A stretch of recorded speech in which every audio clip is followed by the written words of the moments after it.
Alright, at Video TV. May dunggo na may diri sa Mantigi Island. So mo na yung ato among dungguan.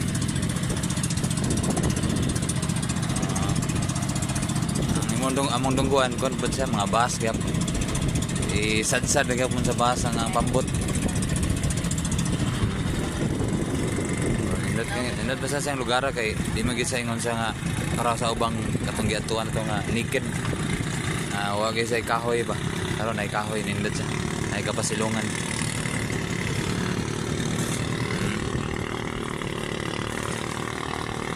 So ano siya? Mantigi Island. Ang pagdunggo na mo diri sa Mantigi Island. Okay. So klaro kayo ang hibok-hibok ko. Hibok-hibok volcano. At bang kayo? Okay. Naog na ta. Let's go.